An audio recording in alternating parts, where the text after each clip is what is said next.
Hello and welcome to the Unqualified Podcast with Leon Wilson. That's me.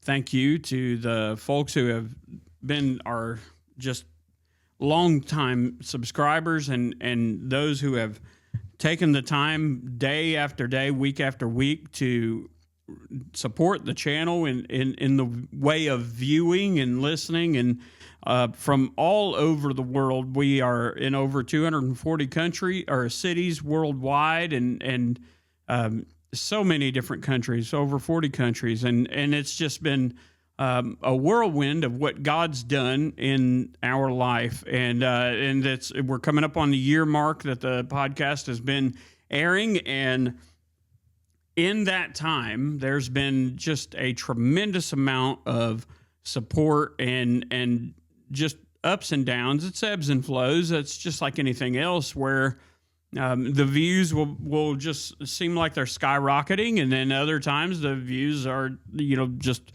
like, whoa, what's going on? But then it's even in the times when it seems like the views are low and what have you, the subscribers start climbing. And for those of you who have subscribed here recently, thank you for doing that. And if you are watching one of our videos, would you mind going ahead and subscribing and click that little bell for the notification so you know when a new video drops? And then always keep in mind that I post YouTube Shorts and TikToks daily, almost daily. I try to do daily, and in some cases I'll even go twice a day. But either way, we're just trying to get the news out that the Lord is moving, and there's hope. There is hope beyond a shadow of doubt. Folks who otherwise would not find hope might be scrolling.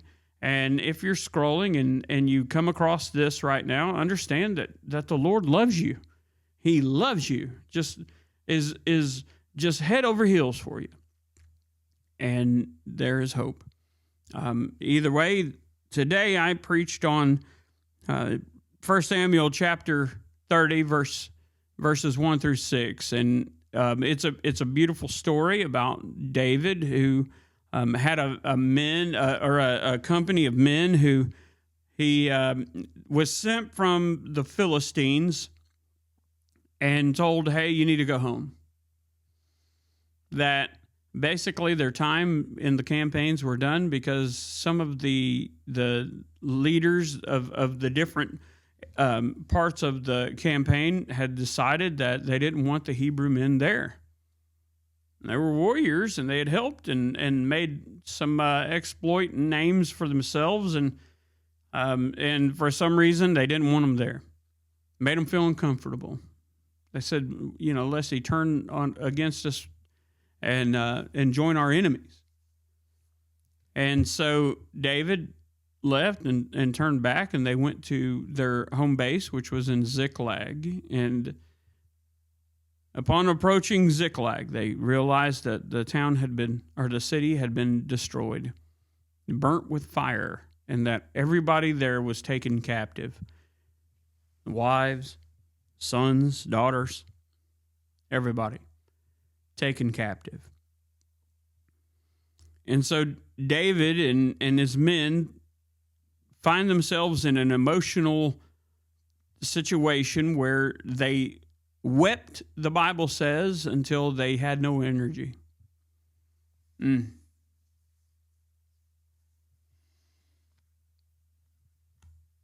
I dare say we have all found our position at some point, our time, where we were in the Ziklag of our life, where we were so hurt, so distraught, so troubled that we didn't have the energy to do anything else. Like the pit of despair was so deep, and we were so just way over our heads in it that we could not find hope anywhere. While David's processing this and he's in that state that I just explained and all that, and so his men were in this state, and then he finds it that they turn on him. They were talking about stoning him. I can't process my grief because I've got a whole company of men, about 600 men, I think it was, who want to kill me. And what does David do during that time? Verse 6, at the end of it, it says, "And David encouraged himself in the Lord his God."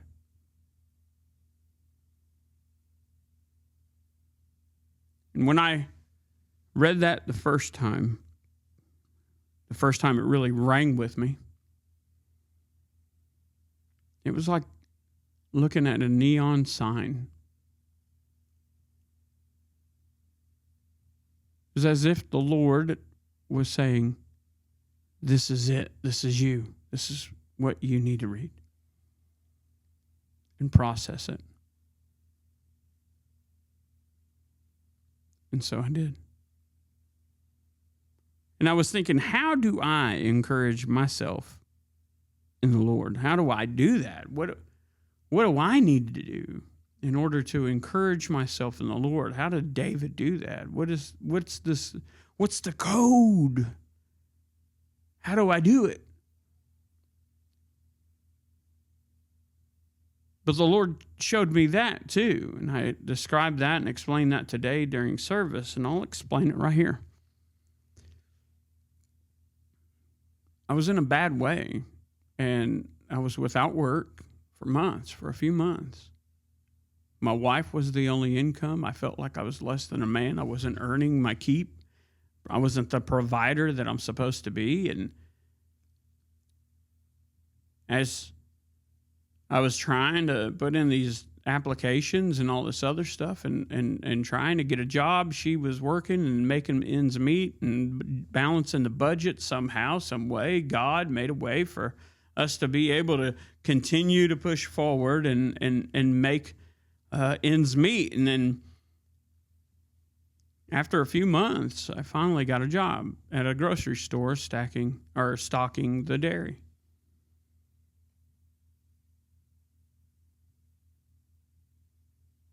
We had a cruise booked, which I thought only rich people went on cruises because stuff like that never happened to me. I wasn't able to do anything like that. How do you go on a vacation like that? Vacations for me used to be just going a couple hours away. Maybe spending the night somewhere, maybe not. Camping, I could go camping. That was within my budget, but a cruise? Only rich people got to do that. In fact, it seemed to me like it was never going to happen. My wife, she kept telling me, "I'm going to cancel the cruise. There's no way we're going to be able to go on it." And I told her, "You're not canceling that cruise. God's going to make a way for us to go on that cruise." As I'm stocking that dairy, people would come up to me. I'd ask them how they were doing, and they would unload all of their problems on me. I'm facing this. I'm fighting this. People I don't even know. I got to do this. My wife's in the hospital. I'm in the hospital. We're going back and forth hospital to hospital, and I'm under, doctor's care because of this, that, or the other thing, or I'm facing this, or it's been a rough week. It's been whatever. And during this time, I would just be so inclined and motivated to help encourage these people. And I'm going through such a rough, low portion of my life. And how am I supposed to find a way to encourage everybody else? And I couldn't. I felt like I was empty. I felt like the tank is empty. I don't have anything to give anybody else. And the more I felt like that, the more people would come. And then it was like I was pouring out and pouring out and pouring out. And I'm like, Lord, how? How do I do this?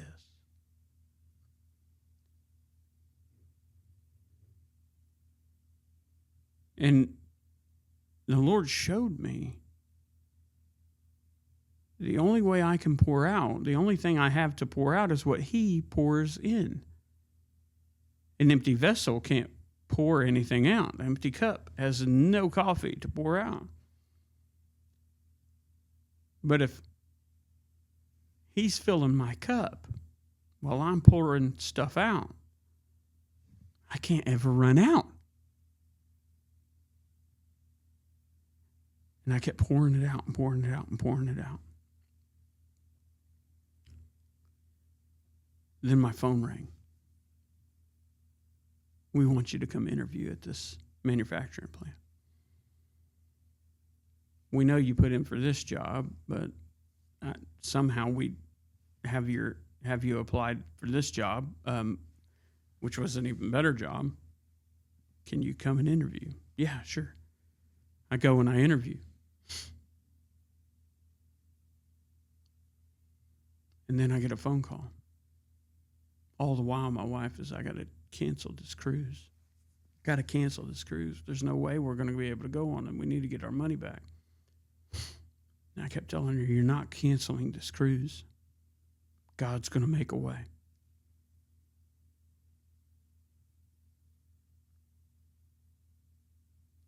The phone call was, we'd like to make you an offer. Here's the offer. Here's when you can start and blah, blah, blah, and we'll get you going. And you're exactly what we're looking for, and we're excited about having you on and all this other. And we're going to start you this date, and you'll get paid this date, and boom, they start me, and I get paid, and it was all just in time to start paying off this cruise, and we finally get this cruise paid, and then I lose my driver's license. Like I couldn't find it. Not like they took it, but I couldn't find it. And I remembered on my phone, I've got a picture of my driver's license. So I printed out. I had my adoption papers. I had my Social Security card. I had my veteran's ID. Had my driver's license. The picture of my driver's license. I had everything I could find. Birth certificate, license, our picture of the license, Social Security card, adoption papers, whatever I needed. We drive down to Jacksonville, Florida, where we were going to get on that ship. And I just knew I'm not going to be able to go. There's no way. Stuff like this don't happen for me. I don't get to do stuff like this. The line gets shorter and my family starts getting checked in, bang, bang, bang, through customs. I'm the last one.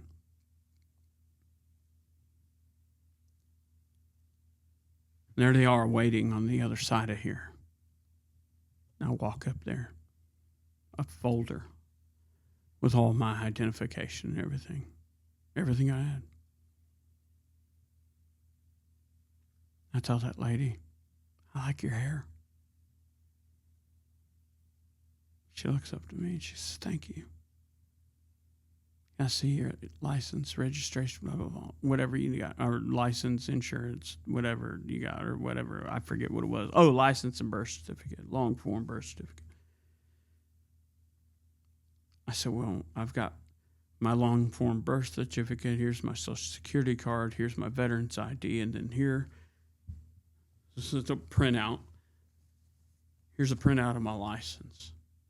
Everything's there. I just cannot find my actual license. And this is legit. You can look at the date. The date is within the expiration and all this other. It's legit. It's just a copy of it, though. She's looking at that. She's looking at my all the other stuff I gave her, adoption papers, everything. She's looking at it all. And I was telling her, ma'am, I'm sorry for being troubled, whatever. And she's like, I got to get my manager over here. I was thinking, oh, gosh. It's never a good thing. Usually that's Spanish for, I'm going to have my manager tell you no. So I don't want to tell you no. The manager comes over there. I'm like, hi, I like your hair. She starts looking over the stuff, thumbing through it and everything, and she sees whatever. And I was trying to give her, hey, it's it's just a printout. It's I understand it's not the real thing, but the dates on there, everything else, it's within the standard and all this other, and there's my family watching me, nervous wreck that I'm not going to be able to go. I'm a nervous wreck thinking they're going to have to go without me. And the lady says, he's good. Send him. I was like, what? Thank you, ladies. I could have hugged him. I walk through and we start going toward that gangway. I look over at my son, and he looks nervous. I said, what's up, buddy? Or what's up, boy? He said, it don't feel real. It feels like something's going to happen, and we're not going to be able to go. I said, man, I feel that same way. I said, come on, I'll go with you. I grabbed his arm. We start walking up that gangway. We get to the point where you step off of the gangway and onto the ship, and it's a seam between the two.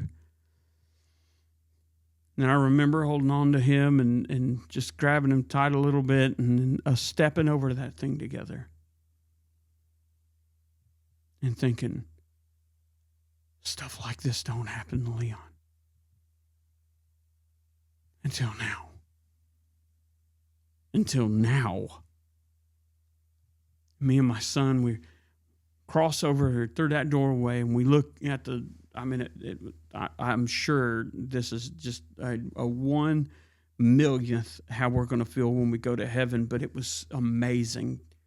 It's not even their nicest ship. It was amazing to be able to walk from that plank, from that gangway onto the ship and be able to see this and know, man, this is it.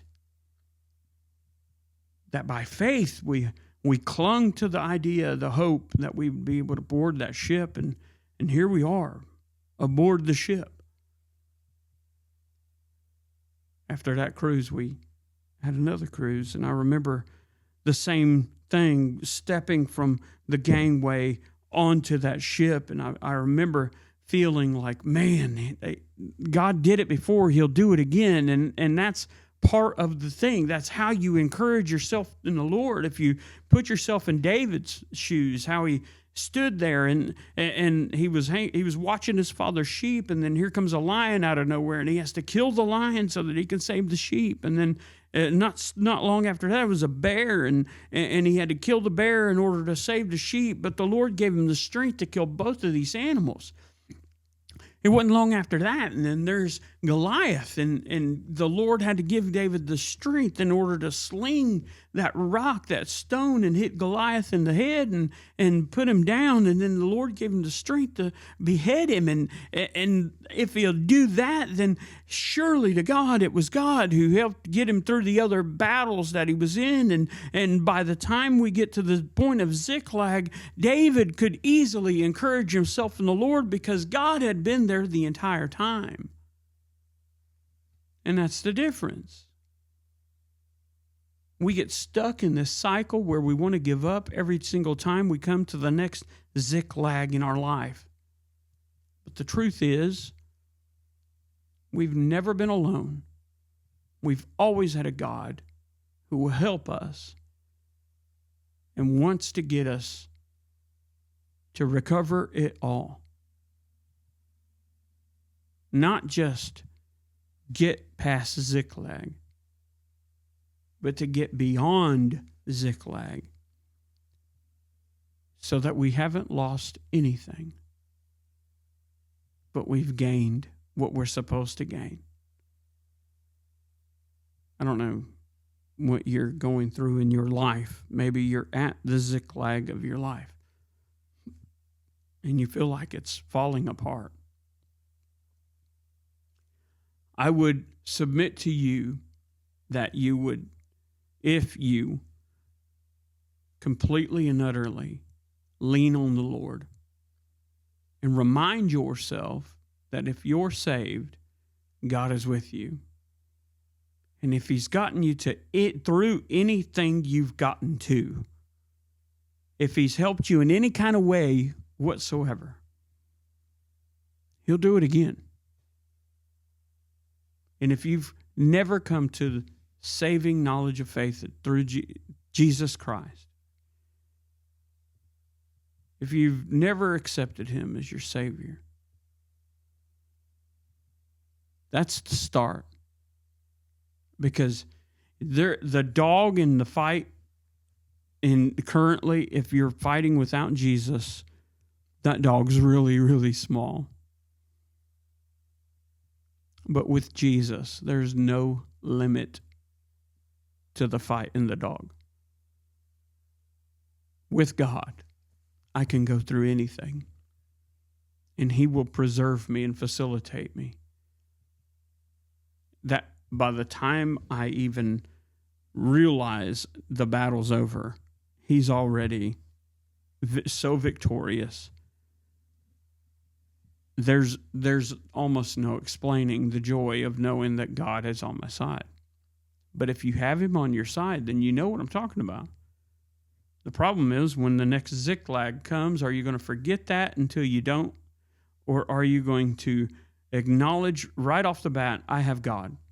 Lord, help me through this too, please.